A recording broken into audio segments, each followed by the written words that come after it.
Hi guys, so today we're going to be looking at what happens when there is a zero exponent and when there is a negative exponent. And we're going to be doing this by analyzing patterns. So let's look at number 1. It says complete the following patterns, express any decimals as fractions.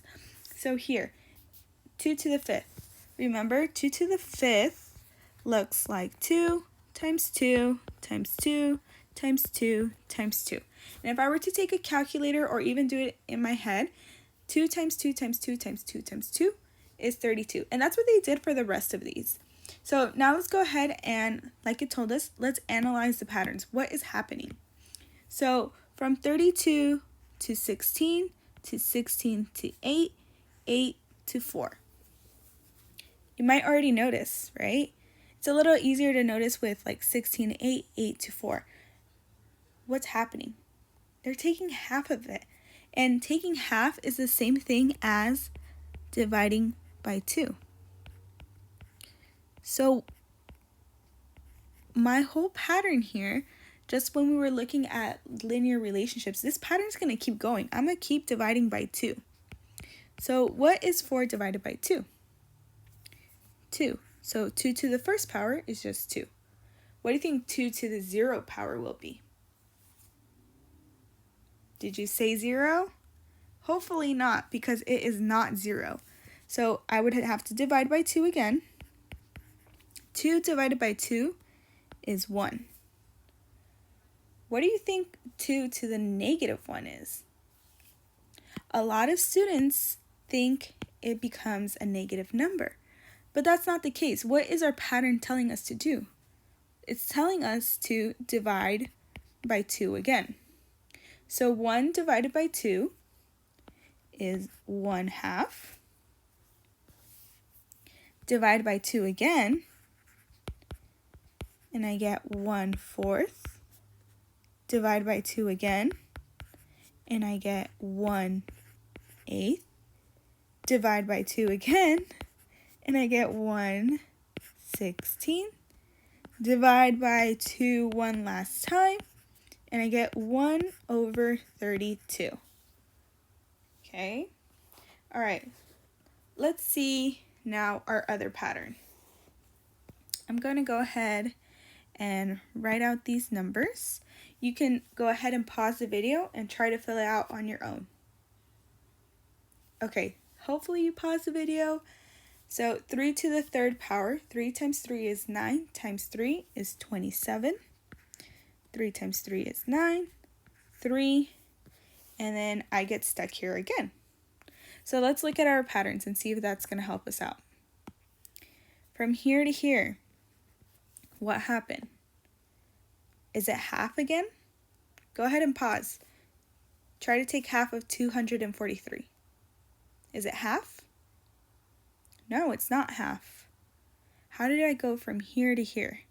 Maybe it's easier if I look at what happened from 27 to get to 9. Well, I divided by 3. What about from 9 to 3? Divide by 3. Wait a minute, did that also happen before? 81 divided by 3. If I check on my calculator, that's also 27. 243 divided by 3 is also 81. So my pattern here now is to divide by 3s. So 3 divided by 3, what does that give you? 1. Divide by 3 again. What does that give you? 1/3. Remember, we're keeping things as fractions. Divide by 3 again. I get 1/9. Divide by 3 again. I get 1/27. Divide by 3 again. I get 1/81. And divide by 3 again. And I get 1/243. Okay, so let's now look at our questions. We saw our patterns, right?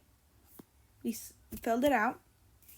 So let's look at what number 2 is asking us. What does any number elevated to the 0 power equal? Well, let's look at our 0 powers. and go ahead and highlight it.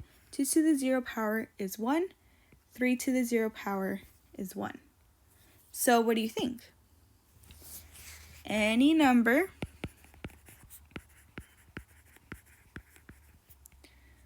elevated or raised to the power to the 0 power, equals 1. Okay.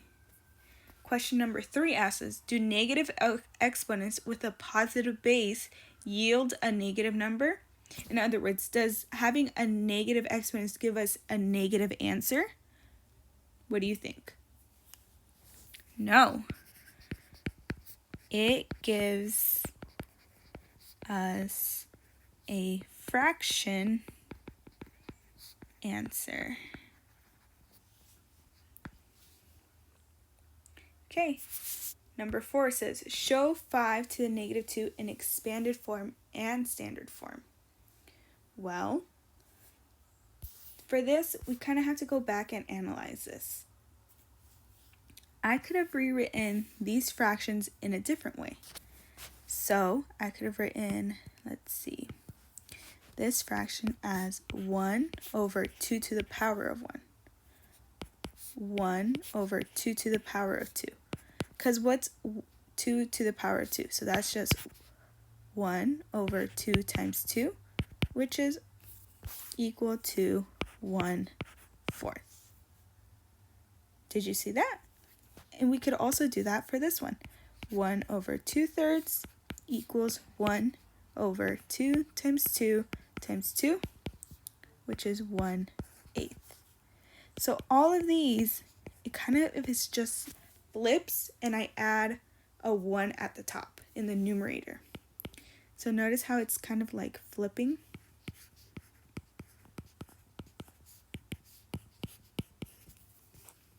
Okay, so in expanded form, 5 to the negative 2 would be the same thing as 1 over 5 to the power of 2. If I expand this, this would be 5 times 5 at the bottom in the denominator. 5 times 5 is 25. So my answer would be 1 over 25, or 1 25/5. Okay. So now it says, give 3 more examples using different base of negative exponents. Show the expanded and standard forms of each. So expanded is this, and standard would be this. Okay, and this would be simplified.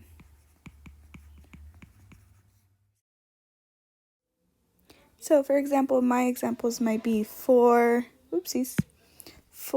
to the power of negative 3 equals 6 to the power of negative 2 and 7 to the power of negative 1. If you want to use these, go ahead and pause the video. Try to do these on your own first before I give you the answer. Okay, so remember, it's like it flips. So 1 over 4 to the power of 3. If I expand that, that's 1 over 4 times 4 times 4. And if I want, I can use my calculator, and I get that this is equal to 1 over 64. And that's my answer. Now let's look at the next one. 6 to the negative 2. Once again, a 1 at the numerator, and in the bottom, in the denominator, I'm going to get 6 to the power of 2. If I expand this, this is 1 over 6 times 6. 6 times 6 is 36, and I still have my 1 in the numerator. All right, last one. 1 over 7 to the power of 1. This is the same thing as 1 and a 7 at the bottom. So this is just 1/7. Didn't really have to do much. Okay, those are my 3 examples. I will give you guys some practice problems for you guys to do. See if you understood this lesson. Okay, I hope you guys are having a fantastic day.